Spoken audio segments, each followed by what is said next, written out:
નમસ્કાર, prime time સાથે હું છું આપની સાથે મહેન્દ્ર। વાત કરીએ સમાચારની તો હરણી લેક ઝોન તળાવમાં બોટ પલટી ખાતા મોતનો મામલો કે જ્યાં 13 વર્ષની સુફિયા શૌકત શેખનો જે થયો હતો આબાદ બચાવ, જ્યાં સુફિયા શેખે કહ્યું પહેલાં અમને વોટર પાર્કમાં લઈ ગયા, વોટર પાર્ક બાદ બોટિંગ કરવા લઈ ગયા, 2 રાઉન્ડ સારી રીતે બોટિંગ થયું, ત્રીજા રાઉન્ડમાં 31 લોકોને બોટમાં જબરજસ્તી બેસાડ્યા, ઓવરલોડના કારણે બોટ પાણીમાં પલટી ખાઈ ગઈ, થોડાक लोगों पास लाइफ जैकेट था। पहले हमको वाटर पार्क में ले गए, फिर वाटर पार्क से निकल के बोला कि बोटिंग करनी है। 2 राउंड अच्छे से चले गए, तीसरे राउंड में ओवरलोड बिठा दिया। 31 ऐसे जन थे, जानबूझ के बिठाया गया, ज़बरदस्ती बिठाया गया। तुमने पहला घरे वाटर पार्क का बोला था, बोटिंग का बोला था, पर बोटिंग हमको ऐसा नहीं पता था कि उसमें पूरा लेक जोन है। हमको लगा कि छोटी सी ऐसी बोटिंग राइड होगी, पर उसमें पूरा लेक जोन था। पूरा ओवरलोड हो गया, 1 साइड बोट हो गई और पलटी थी गई। थोड़े जन के पास ही सेफ्टी वो था, बाकी मेरे पास भी नहीं थे सेफ्टी, और ना मैडम लोग के पास, किसी के पास नहीं थी। बस थोड़े बच्चों के पास ही छोटे छोटे, और उनको तो कुछ पता भी नहीं था कि बच्चे कैसे कर सकते, लोग इतने छोटे छोटे बच्चे थे। मेरी बहन के पास भी थी सेफ्टी, पर उसको क्या पता कि कैसे होता है, क्या करना होता है। फर्स्ट टाइम था हमारा, हमको कुछ ज़बरदस्ती बिठाया गया। हमने ना भी बोला था तब भी हमको बिठाया गया। मेरी फ्रेंड मैं पानी में होश में थी, फिर मैं बेहोश हो गई, फिर मेरी फ्रेंड ने मुझे बचाया। फिर मैंने अपनी बहन को इतना ढूंढा, नहीं मिली वो। फिर मैं मेरे को रस्सी से बाहर निकलाया गया। फिर मैंने मेरी बहन को इतना बोला, फिर वो बाद में मिली तो उसको खाली निकाल के फेंक दिया, कुछ करा ही नहीं उसकी हेल्प, खाली उसको बस निकाल के खाली फेंक दिया। हरणी लेक झोन दुर्घटना मामले प्रेस कॉन्फरन्स, ज्यां वडोदराना हरणी मोटनाथ लेक झोन खाते दुखद बनाव तो 12 बाळको અને 2 શિક્ષકોના જે મૃત્યુ થયા, તો ગઈકાલે 3 આરોપીની ધરપકડ કરી, જ્યાં કંપનીના 15 લોકો વચ્ચે જે પાર્ટનરશિપ છે અને પાર્ટનરોએ ટકાવારી પ્રમાણે શેર વહેંચી લીધા, તો કંપનીના 3 ડાયરેક્ટરોની પોલીસે ધરપકડ કરી, જ્યાં અત્યાર સુધીમાં કુલ 6 આરોપીની ધરપકડ કરવામાં આવી છે। એક આરોપીનું મૃત્યુ થયું છે, તેની પોલીસ કરી રહી છે ખરાઈ, જે આરોપીના સરનામા બદલાયા છે, તો જે મામલે નવા સરનામા મેળવવા 11 લોકોની અંતિમ વિધિ પૂરી થઈ અને 3 લોકોના મૃતદેહ કોલ્ડ સ્ટોરેજમાં રાખવામાં આવી, જે આરોપીની પકડી પૂછપરછ કરી તપાસ કરી રહ્યા છે। તપાસ બાદ વધુ આરોપીઓ સામે આવશે।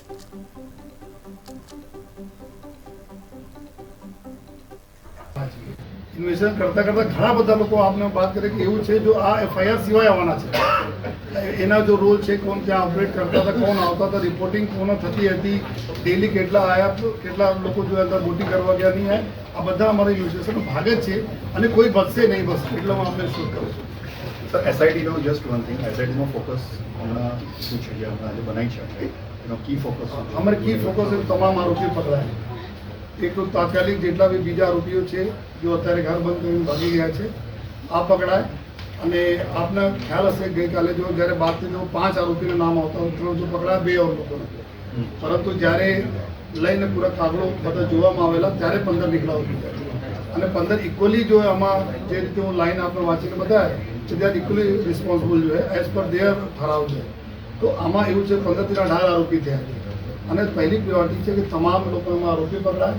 બીજા ફર્ધર જો અમે એક્યુઝ છે એના તપાસમાં બીજા એક્યુઝ જો કે પેપરમાં નામ નથી, પરંતુ ત્યાં એક્ટિવ રહીને બધા સંચાલન કરતા હતા, બધા જોતા હતા, આ લોકોને કેટલા કસૂરવાર છે એના જોવાના જોઈએ। અમારા માટે અમુક મુદ્દાઓ છે જો અમે તપાસમાં હોય છે, જો અમે કર્યા આપશે તો બધું નહીં શેર કરી શકીએ। સીસીટીવી જ્યાં એન્ટ્રી પોઈન્ટ હતા, એન્ટ્રી પોઈન્ટ ઉપર સીસીટીવી ચાલુ છે, ત્યાં જેટલા બી ચાલુ હતા અમે કલેક્ટરમાં લઈ લીધા છે। બીજા એના માટે આપના માધ્યમથી બી અમે બધા રિક્વેસ્ટ કરીએ છીએ, કોઈને પાસે મોબાઈલમાં કંઈ कुछ હોય, કોઈ રેકોર્ડિંગ કંઈ બી આવ્યા હોય તો આપ શેર જરૂર કરો પોલીસના, એનાથી અમે ફર્ધર જોઈએ કે અત્યારે એવું છે કે જો આ જ્યારે બનાવ બનો ત્યારે એક શિક્ષક તરફથી એના રેકોર્ડિંગ કરવામાં આવતી હતી રૂટીનમાં જોઈએ, લેકિન આ દુઃખદ છે કે શિક્ષકમાં બી ડેથ થઈ ગઈ, આમાં જોઈએ અને મોબાઈલ બી સર્વાઈવ થયા હતા, એની તરફ જો કન્ફ્યુઝન ક્રિએટ થયા હતા। છેલ્લા જો શિક્ષકો તરફથી બતાવવામાં આવેલા કે ટોટલ 23 બાળકો બેઠા હતા, 4 શિક્ષકો બેઠા હતા અને પછી જો એના બોર્ડ ચલાવતા। સર, પ્રાથમિક જિલ્લા શિક્ષણ અધિકારી સાથે વાત કરી, એમણે કહ્યું હતું કે અમારી ઘરે આ લોકોએ કોઈ પણ પ્રકારની પરવાનગી લીધી નથી। સામાન્ય રીતે જ્યારે કોઈ પણ સ્કૂલ પ્રવાસમાં લઈ જતી હોય છે ત્યારે ડીયુ કચેરીની પરવાનગી લીધી હોય છે, તો શું આ બાબત પર સ્કૂલ પર કોઈ કાર્યવાહી થશે? આપને હું બોલા કે અત્યારે આ બધા ઇન્વેસ્ટિગેશનનો પાર્ટ છે. જે રીતે આવતા રહેશે આ રીતે થતા રહેશે, જે રીતે આવતા રહેશે આ રીતે થતા રહેશે.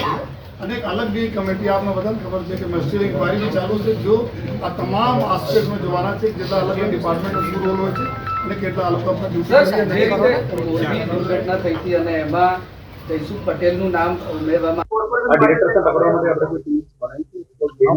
हमारी पूरी क्राइम ब्रांच, पूरी एसपीजी की टीम, पीसीजी की टीम, लोकल पुलिस की टीम, तमाम टीमों लागी. જેટલા છે ને કોઈ એવા વ્યક્તિ જેટલા નહીં હતા જેના આપણા રાતભરમાં એના અમે લોકો નથી કરી દીધા. બધી જગ્યાએ રેડ થયા માટે નડિયાદથી અમુક લોકો મળ્યા, ત્યાં મળ્યા, બધી જગ્યાએ આ પૂરો કાર્યવાહી ચાલુ છે. કોર્પોરેશન પાસે જે કાગળિયા આપણે મંગાવ્યા છે એ કાગળિયામાં બોર્ડનું શિક્ષણ સર્ટિફિકેટ આપવામાં આવ્યું છે, કારણ કે કેવી રીતના ચલાવી રહ્યું છે, ઇન્સ્પેક્શન થયું છે કેમ તેમને તો ફરિયાદ બનાવી દેવાય. શપથ આરોપ કરાવો કારણ કે મૂળ સંદેશો કોર્પોરેશન અધિકારી જે લોકોની જવાબદારી હતી કે વધારે લોકો કેમ બેસાડે, કેપેસિટી કરતા વધારે લોકો બેસાડ્યા, જે લોકોની જોવાની જવાબદારી હતી એમની પૂછપરછ થઈ રહી છે. આ તમામ થઈ રહી છે કોર્પોરેશન જે આ રીતે અમે બોલા કે કેટલા લોકો જો મેનેજમેન્ટ ત્યાં ચલાવતા હતા કોર્પોરેશનનો શું